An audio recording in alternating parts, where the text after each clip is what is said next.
আজকের ইফতারিটা একদমই আমার একার।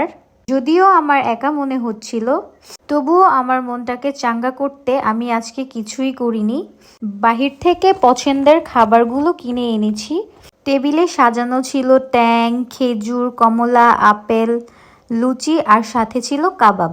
খাবারগুলো বেশ দারুণ ছিল আর একা একা ইফতারি করার আনন্দটাই কিন্তু আলাদা। তাই আমার এই একার মুহূর্তটাকে আমি ক্যামেরায় বন্দি করলাম। আজকে আমার হাজব্যান্ড বাসায় না থাকার কারণে একা একাই আমি ইফতারি করেছি। আমার হাজব্যান্ড ওর বোনের বাসায় গিয়েছিল। আজকে আমার ননাসের হাজব্যান্ডের মৃত্যুবার্ষিকী, তো ও গিয়েছিল, আমাদেরকেও বলা হয়েছিল, তো আমার ওখানে যাওয়া হয় নাই। শরীরটা একটু অসুস্থ, তাই একা একা আজকে ইফতারি করে নিলাম। আর তোমরা কারা ইফতারি করেছো আমাকে জানিও কিন্তু। আমার ভিডিওগুলো তোমাদের কাছে কেমন লাগে অবশ্যই আমাকে একটা কমেন্ট করে জানাতে পারো। তোমাদের ভালো কমেন্ট আমাকে অনেক বেশি উৎসাহিত করবে। টাটা।